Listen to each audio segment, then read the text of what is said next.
Selamat bertemu kembali dengan saya Rizal Pahlavi terkait dengan pertemuan 2 mata kuliah logika dan algoritma yang membahas tentang konsep algoritma dan tipe data. Kita masuk ke materi yang di pertemuan 2 tersebut. Konsep algoritma dan tipe data. Di sini bagaimana menempatkan algoritma dan masing-masing tipe data. Konsep algoritma sendiri ada satu algoritma peubah adalah variabel yang nilainya bukan konstanta atau selalu berubah-ubah sesuai dengan kondisi variabel terkini. Jadi yang kalian harus tetapkan adalah nilai yang akan menjadi nilai terakhir yang valid adalah nilai terkini. Contoh sintaks P sama dengan Q. Penulisan algoritmanya Q menjadi P. Artinya bahwa nilai P diberi harga nilai Q, nilai P akan sama dengan nilai Q. Dan nilai Q tetap. Jadi yang nilai terkini adalah nilai Q. Lalu ada 2 algoritma pertukaran. Berfungsi untuk mempertukarkan masing-masing isi variabel sedemikian sehingga nilai dari tiap variabel akan berubah atau bertukar. Jadi yang P jadi Q jadi P. Contoh soal algoritma diketahui P10, Q15, dan R-nya 5. Algoritmanya P jadi Q. Berarti P-nya adalah 15. Q jadi R. Q-nya berarti menjadi 5. Dan R-nya tidak ada perubahan. R-nya tetap 5. Jadi nilai P, Q, R sekarang adalah 15, 15, 5, dan 5. Untuk nomor 2, diketahui algoritma P sama dengan 11, P sama dengan P plus 1, dan Q sama dengan P. Yang dirubah dari Q adalah P yang pertama, yaitu P masih menjadi 11. Jadi P-nya ini, berarti P-nya sudah jadi 12 dan 11. Nomor ketiga, diketahui 3 variabel peubah, P, Q, R, agar isi Q ditaruh di P, Q-nya ditaruh di P, Q-nya ditaruh di P, Q-nya ditaruh di P, R ditaruh di Q, R ditaruh di Q, dan P ditaruh di R, P-nya ditaruh di R. Berarti R, P, Q. Nah, kalau algoritma yang tulis R, P, Q. Diketahui 2 peubah K sama dengan 15 dan L sama dengan 25. Buat algoritma untuk mempertukarkan isi dan K dan L. Jadi kita tulis di sini untuk algoritmanya. K sama dengan 15. K sama dengan L. L sama dengan 25. L sama dengan K. Nah, nanti dia berubah. K-nya jadi 25, L-nya jadi 15. Lalu ada analisa algoritma kembali, sekumpulan lidi yang berjumlah 12 dapat membentuk kotak seperti yang di bawah ini. Pertanyaan, pindahkanlah 2 buah lidi tersebut agar membentuk 4 buah kotak. Bagaimana ini kan bawah? Ini bisa dirubah agar membentuk kotak, maka ini ditarik ke atas dan ini dibuat berdiri. Jadi kotak. Pada slide selanjutnya dia akan berubah menjadi kotak dengan memindahkan 2 buah lidi yang ada pada bagian bawah seperti di bawah. Lalu ada 3 batang lidi di bawah ini, bagaimana caranya untuk membentuk angka 6 tanpa mematahkannya? Jika dia tidak dipatahkan, logikanya maka dibuat angka Romawi. Ketiga buah lidi tersebut akan membentuk angka Romawi 6. Yang dimiringin salah satu. Lalu ada analisa lanjutan. Budi tidak pernah bolos dalam kelasnya. 1. Dia tidak pernah mengerjakan tugas selama setahun ini. 2. Kerjanya cuma bicara. 3. Tidak pernah mengikuti ujian. 4. Budi juga bukan murid yang berprestasi. 5. Pertanyaannya, kenapa Budi tidak pernah mendapat peringatan dari pihak sekolah? Bagaimana menurut Anda jawabannya? Jawabannya adalah karena dari 5 alasan tersebut, Budi adalah seorang guru. Alasan yang pertama, Budi tidak pernah mengerjakan tugas, namun membuat tugas kepada muridnya.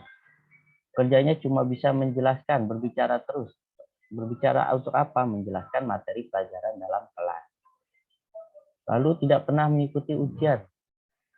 Karena memang guru tidak mengikuti ujian, sehingga guru tidak pernah mengikuti ujian semester. Lalu ada analisa lanjutan. Berapa banyaknya garis minimal untuk menutup seluruh titik-titik yang ada di bawah ini dengan syarat bahwa untuk membuat garis tersebut tidak boleh terputus. Logika dan algoritma kembali lagi kepada pandangan dari dan alasan dari pembuat masalahnya sendiri. Kalau mau buat garis minimal, jika ini semua satu kelompok, maka garisnya disambung saja terus, sehingga hanya membentuk satu garis. Tapi bila mana disesuaikan dengan satu per kelompok A, B, C, atau D, maka tiap A membentuk garis A, U, ini huruf N, terus ini huruf apa. Nah kalau misalnya A tapi dibuatkan satu persatu, maka ini garis satu-satu. Dia tidak pernah putus. Tapi untuk meminimalisir paling mana ada di perbedaan di C. Kalau misalnya di kelompoknya per C, maka ini akan ada tercipta dua kelompok. Gitu. Ini kelompok garis dengan 2, yang satu dengan titik 4. Tergantung mau ngambil yang mana. Kalau mau garis minimal, kelompokin aja semuanya terus jadi satu garis. Lalu pertukaran isi bejana. Latihan uji coba pertukaran dengan 2 gelas air berbeda warna dan 1 gelas kosong. Diberikan 2 buah bejana A dan B. Bejana A berisi larutan berwarna merah dan B berisi larutan berwarna biru. Buatlah peskotnya untuk menukarkan isi kedua bejana sedemikian sehingga A berisi larutan berwarna biru, B berwarna merah. Simple, cukup mudah. Ini untuk model alur prosesnya. A, B, C, proses A, B, C. Warnanya tertukar. Peskotnya seperti apa? Peskotnya bejana A dituangkan ke bejana C. 2. Bejana B dituangkan ke bejana A. Ketiga, bejana C dituangkan ke bejana B. Selesai. Itu untuk prosesnya. Jadi ada start, proses, selesai. Kemudian tipe data pada Python. Ada tipe Boelan mempunyai 2 nilai true bernilai 1 dan false bernilai 0. Kemudian ada lagi string, terdiri dari karakter atau kalimat berupa huruf, angka, dan lain-lain. Diapit, tanda kutip 2 atau kutip 1. Ada integer, menyatakan bilangan bulat atau jelas angka.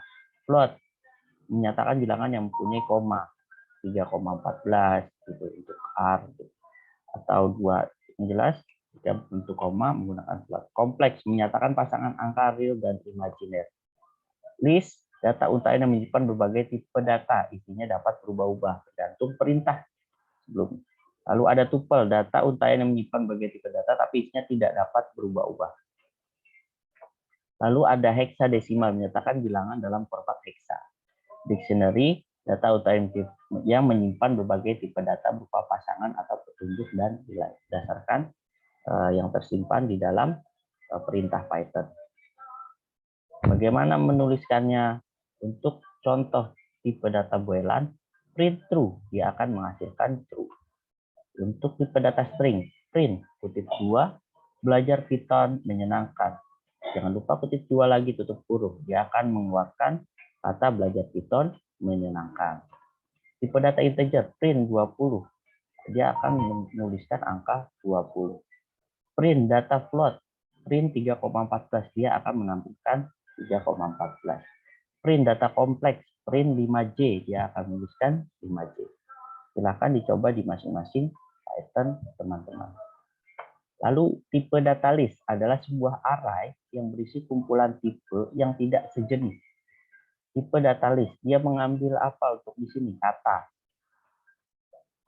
Apa aja isinya? Belajar, kutip 2, Python, kutip 2, di kutip 2, kampus. Lalu ada yang bersifat angka. Kalau angka nggak usah pakai kutip lagi, langsung 10, 5, 10, 10, 1000. Lalu campur, belajar 100, 799 untuk campur. Ini adalah golongan. Jadi saat kita klik campur, apa aja isinya, angka apa aja isinya, kata apa aja isinya. Kemudian dia akan proses cetak atau proses memanggil. Print kata. Kenapa kata? Karena di sini berdasarkan kata. Harus sama. Huruf kecilnya semua harus sama, susunannya harus sama. Baru dia akan terpanggil. Kemudian angka harus sama. Jadi dia akan terpanggil. Campur juga akan terpanggil. Hasil running dari proses tersebut maka akan tertulis belajar Python di kampus UBSI. 10, 50, 100, 1000. Belajar 107.99 dan true. Lalu ada tipe data tuple. Bedanya list dan tuple, kalau list menggunakan tutup kurung kotak, kalau tuple menggunakan tutup kurung biasa. Dan biasanya tuple lebih mengunci dari kata-katanya. Modelnya sama, kata harus sama, angka harus sama, campur harus sama. Penulisan dengan non-numerik wajib menggunakan kutip 2, dengan numerik tanpa kutip 2. Jika dicampur, yang non-numerik menggunakan kutip 2. Lalu mencetak print sama angka sama campur. Lalu ada tipe data dictionary, bentuk umum tipe dictionary pada pemrograman Python, nama variabel. Nah ini nama variabelnya apa aja, K1, value, K2, value, K3, value. Di sini tipe data dictionary dia pakai data. Data huruf kecil isinya apa? Ini buka kurung, 1 ada belajar, 2 ada C Python. Di mana dia menuliskan juga di kampus titik 2 UBSI menyerah. Dia tuliskan false titik 2 tahun 2021. Maka saat dimasukkan dictionary, di print data sesuai data yang dimasukkan di sini, dia akan menuliskan 1 belajar, 2 C++, Python. Dan di kampus UBSI menyerah false dan tahun 2021. Silakan bisa dicoba di masing-masing Python. Lalu ada operator aritmatika dan matematika yang digunakan dalam Python untuk menjumlahkan, menambah, penjumlahan pakai plus, pengurangan menggunakan min, untuk perkalian menggunakan bintang, untuk pembagian menggunakan garis miring, untuk modulus atau sisa bagi menggunakan persen, untuk pemangkatan atau 5 kuadrat, 2 kuadrat menggunakan 2 bintang. Lalu pembagian di mana hasilnya bilangan bulat, kalau memastikan bilangan bulat dia gunakan dulu. Jadi dia seperti run up. Ini dia ada tanda lebih besar ini untuk menggeser. Biasanya saya nggak pakai langsung 1, 2 sama dengan 3, 8 kurang 12, min 4, 4 kali 5, 20. 42 bagi 7, 6,09. Bagi habis 2, 1, 5, pangkat 2, 25, 10 dibagi 3, 3. Ini harusnya kan 3,5. Jadi karena 2, hasilnya 3. Lalu operator perbandingan, lebih besar dari bagian membedakan isi tambahin garis di biar B. B berarti lebih besar. Ini tambahin garis di sini K lebih kecil. Atau ini sama dengannya 2. Lalu ada tidak sama dengan. Nah, ini tidak sama dengan. Lalu lebih kecil atau sama dengan. K sama dengan B sama dengan B, bisa sama. Gunakannya apakah 10 lebih besar dari 5? Betul. Apakah 8 kurang dari 6? Salah. Apakah 10 sama dengan 10? Betul. Apakah 5 tidak sama dengan 6? Betul. Apakah 6 lebih kurang atau sama dengan 6? Betul, karena ada sama dengannya. Apakah 8 lebih besar atau sama dengan 3? True, karena memang 8 lebih besar daripada 3. Lalu ada operator bitwise, yaitu menggunakan dan, and, terus garis lurus or, terus tanda gelombang untuk not, tanda kutip pangkat ini untuk XOR, untuk geser bit ke kiri gunakan garis lebih kecil 2, untuk bit ke kanan gunakan tanda lebih besar 2. Lalu di sini ada operator and. And artinya kan menyambung. Jika bernilai false, operator and akan bernilai false apabila nilai semua operatornya atau salah satu bernilai false, dan akan diberi true apabila kedua operand bernilai true. Jika 0 dan salah satunya benar 0, maka 0. Jadi 0, 0, 0. Dan jika salah satunya kan true,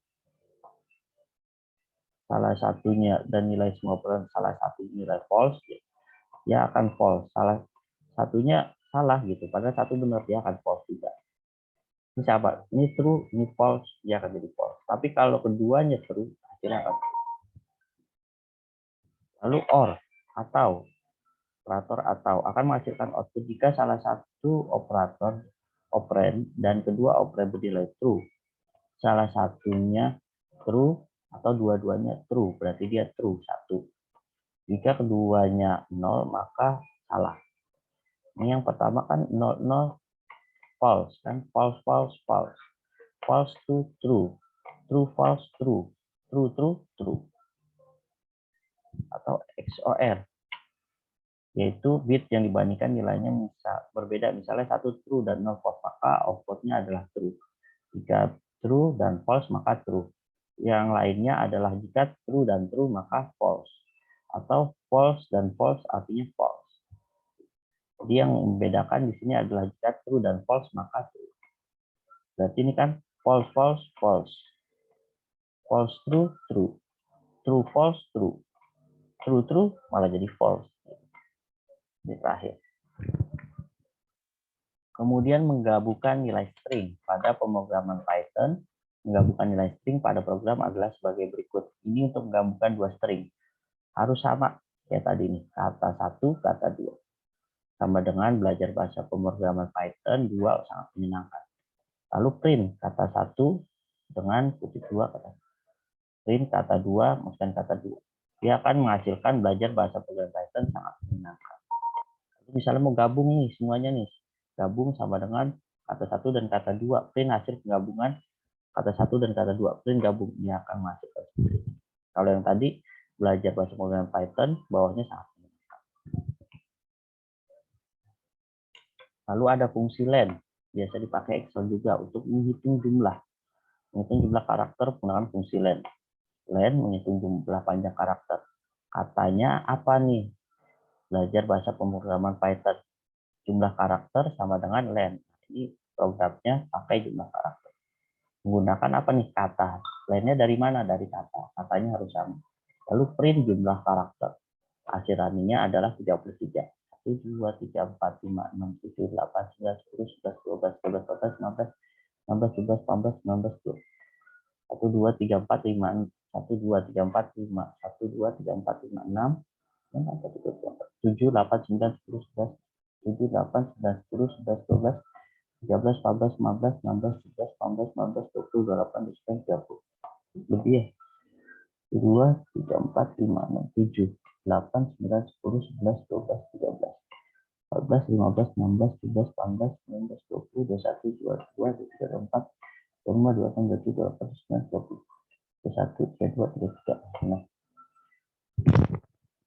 jadi bisa menghasilkan penjumlahan karakter. Biasa digunakan untuk apa? Excel itu NPWP, nomor rekening, KTP, dan sebagainya. Lalu mengetahui posisi karakter dalam kalimat fungsi indeks kata Aisyah Zahra, di mana posisi karakter Z print kata indeks. Nah, katanya ini harus balik lagi sama.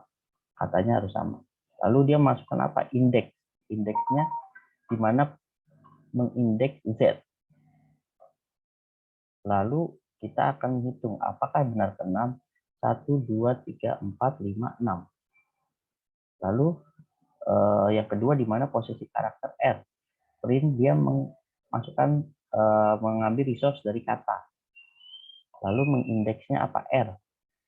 R di 9. 1, 2, 3, 4, 5, 6, 7, 1, 2, 3, 4, 5, 6, 7, 8, 9.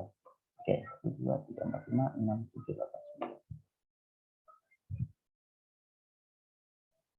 Lalu membuat dokumentasi kode program. Dokumentasi kode program adalah bentuk hard copy dari modul program yang telah ditulis termasuk properti dari kode program tersebut.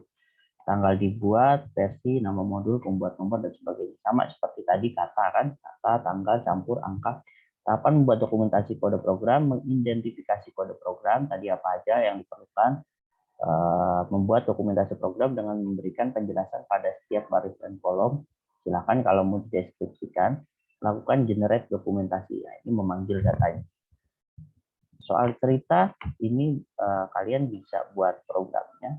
Kalau nanti mau kalian buat programnya sudah jadi, bisa di email ke saya. Kalau mau revisi, mau coba, silahkan. Ibu pergi ke pasar membeli telur banyak 5 kilo. Berarti tadi kan deskripsinya ada yang 5 kilo. Terus harga per kilonya berapa? 26.000. Ke pasar naik angkot, PP berarti 2 kali kan. Sekali PP berapa? 3.500. Berapakah sisa uang ibu? Membawa uang 200.000. Nanti ada penjumlahan. Untuk dideskripsikannya apa nih? Berat telur bisa jadi tulis BRT, harga telur bisa tulis harga, ongkos bisa tulis ongkos, uang ibu bisa tulis uang sisa bisa tulis sisa. Kalian bisa aja BRT, TLR, HRG, TLR, ongkos, TR, TRSP gitu. Uang ibu, uang sisa, kalian bisa tulis. Buatlah program Python yang silahkan dikerjakan. Lalu ada soal cerita 2, pedagang menjual dagangannya ke setiap mangga dihargai dengan harga tertentu. Setiap membeli membayar harga mangga yang dibelinya berdasarkan berat. Tentukan algoritma atau keywordnya sama kayak nanti kalian membuat bejana yang tadi bejana. 1 langkahnya apa, 2 langkahnya apa, 3 langkahnya. 1 dari start mulai. 1 langkahnya apa, 2 langkahnya apa, 3 langkahnya. Nah, apa aja yang kalian input? Harga per kilogram, harga berat pembelian. Output harga yang dibayar pembeli. Jadi urutan pertamanya apa, 2 apa, 3. Dua soal ini bisa kalian komen di bawah atau nanti konsultasikan dengan saya via Japri atau kirim email saya. Mungkin dari saya materinya cukup sampai di situ. Jika ada yang mau ditanyakan bisa email atau WA atau memberikan komen. Demikian yang dapat saya sampaikan terkait dengan pertemuan 2 materi kuliah logika dan algoritma yang membahas tentang konsep algoritma dan tipe data. Demikian yang dapat saya sampaikan. Lebih dan kurangnya mohon maaf. Wassalamualaikum warahmatullahi wabarakatuh. Dadah.